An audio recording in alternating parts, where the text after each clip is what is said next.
What's going on, guys? Kalipis Tech here, coming back at you with another video. In this video, we're going to be doing a comparison between the Samsung Galaxy A12 and the OnePlus Nord N200 5G.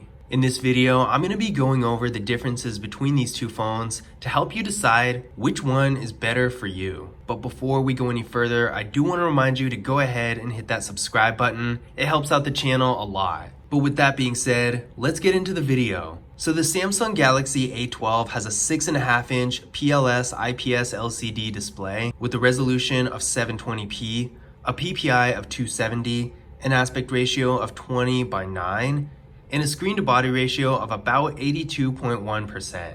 We got a water drop notch for the front-facing camera, and this camera is 8 megapixels.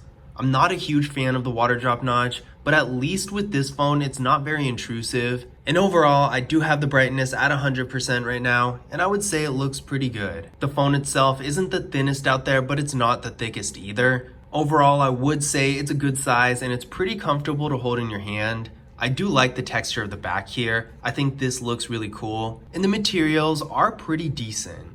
The OnePlus Nord N200 5G has a 6.49-inch 90Hz IPS LCD display with a resolution of 1080p, a PPI of 405, an aspect ratio of 20:9, and a screen-to-body ratio of 83.7%. So the bezels on the OnePlus Nord N200 5G are a little bit thinner, but I don't really think it's that noticeable. Up here for the front-facing camera, this camera is 16 megapixels, and as you can see, it is a hole punch design, which I personally like a lot better than the water drop notch. It looks a lot cleaner and gives the phone a more modern look. Overall, in terms of display, I would say the OnePlus Nord does have the advantage because not only does it have a 90Hz display, which is going to make the movement on the screen, like when you're watching videos or playing a game or something like that, a little bit faster and smoother, but it also has a 1080p display, so it has a better resolution than the Samsung Galaxy A12. Now the A12 is a tiny bit bigger, but only by 1/10 of an inch, and the difference really isn't very noticeable visually, so I would say for content consumption and pretty much anything like that, the OnePlus Nord N200 5G is going to have a huge advantage here. Both of these phones have 64 gigabytes of internal storage with microSD card expansion. Now keep in mind, there are a couple variants of the Samsung Galaxy A12. This specific version is the international model that does have 64 gigabytes. But if you're getting a US model, you might have only 32 gigabytes. So again, keep that in mind. We're comparing the 64 gigabyte version of the A12 to the OnePlus Nord N200 5G that already has 64 gigabytes. So in this case, these phones are exactly even when it comes to the storage. Overall, 64 gigabytes is a good amount of storage, and for the average user, that's really all you're gonna need. If you're a power user and you have lots of apps and lots of data and stuff, then maybe you might want to have a little bit more, but the phones still both have microSD card expansion. So unless you have lots of apps and app data and that sort of thing, it's really not going to be that necessary to have a bunch more storage. Neither of these phones have wireless charging, no surprise there. But both of them have face unlock and fingerprint scanners. And these fingerprint scanners are actually on the same spot right here on the power keys. So we're going to give each of them a try and see how well they work. So we're starting with the Samsung Galaxy A12. There we go, one more time. And there we go. Real fast and responsive, no complaints here. Moving on to the OnePlus Nord N200 5G. There we go, one more time. And there we go. So as you can see, both fingerprint scanners are really good. I would say they're evenly matched. Same spot, same type of performance, no complaints overall. For the rear camera setups here, the Samsung Galaxy A12 has a 48 megapixel main camera, a 5 megapixel ultra-wide camera, a 2 megapixel macro camera, and a 2 megapixel depth sensing camera. For max video quality, this phone can shoot 1080p in both the rear and the front cameras.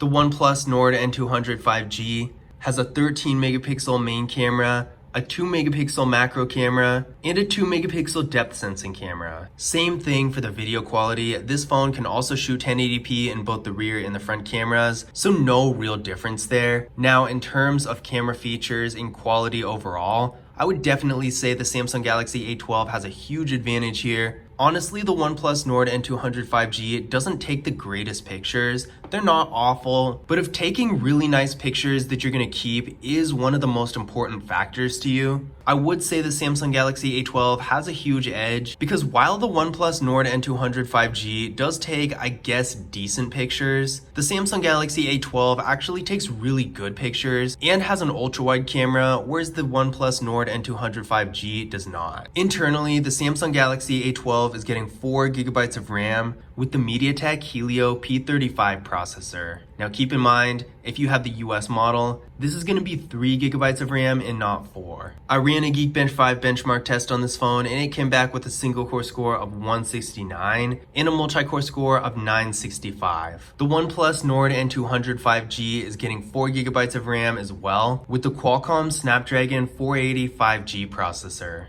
I ran a Geekbench 5 benchmark test on this phone too, and it came back with a single core score of 507 and a multi-core score of 1554. Clearly, the OnePlus Nord N200 5G is going to be much more powerful and faster overall than the Samsung Galaxy A12, but at the same time, the Samsung Galaxy A12 is going to be able to handle basic tasks pretty easily, like web browsing, social media, sending text messages, making calls, all that sort of thing. So I would say if you're just doing basic tasks like social media and really nothing else, the Samsung Galaxy A12 is going to have all the power you need.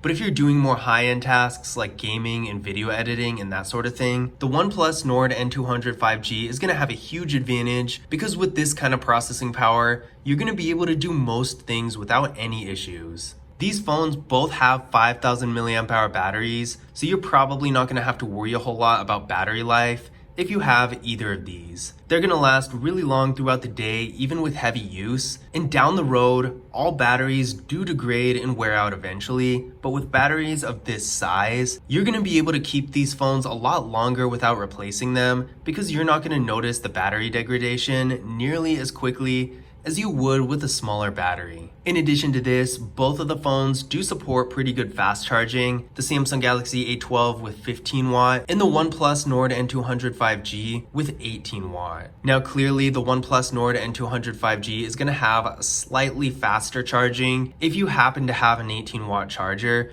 but this difference is so small and so situational that I wouldn't really say it makes a huge difference. Now there's another really important feature here that the OnePlus Nord N200 5G has that the Samsung Galaxy A12 doesn't have that you should definitely be aware of, and this is NFC. The OnePlus Nord N200 5G does in fact have NFC, whereas the Samsung Galaxy A12 unfortunately doesn't. And that puts the A12 at a huge disadvantage because the NFC, in case you don't know what it is the technology behind contactless mobile payment services like Google Pay. So if you have a phone like the Samsung Galaxy A12 that doesn't have NFC, then you can't use that feature. So if that feature is important to you, definitely keep this in mind. So in conclusion, which of these devices is better? I would say overall in most categories, the OnePlus Nord N200 5G is the better device.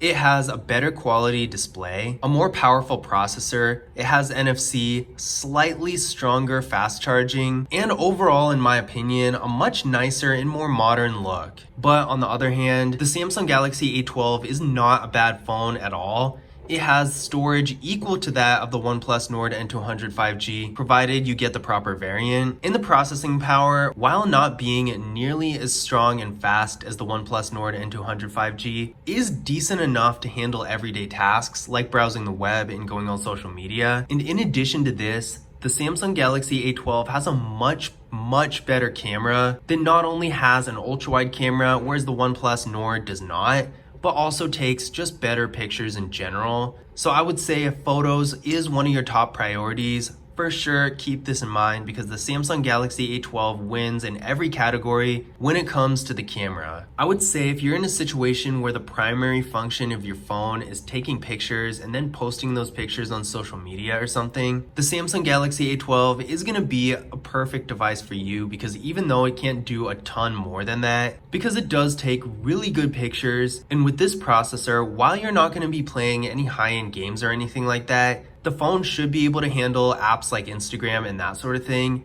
perfectly fine. But on the other hand, if you're doing more intense things that require more processing power, or if you're consuming a lot of content, maybe you're streaming videos or viewing photos, editing things, that sort of stuff, the OnePlus Nord N200 5G is going to have an advantage because the processor is so much stronger, allowing you to do more high-end activities, and the display is much better quality with a higher resolution and a higher refresh rate. So whether you're streaming videos or just viewing photos, you're gonna have a better experience overall with the OnePlus Nord N200 5G. But at the end of the day, both of these phones are really great devices in a similar price range that provide a great amount of value in their own ways in 2021. But I hope you guys enjoyed the video, and I hope you found this information useful as well. If you did, don't forget to leave a thumbs up and subscribe to the channel. And as always, I will see you guys in the next video.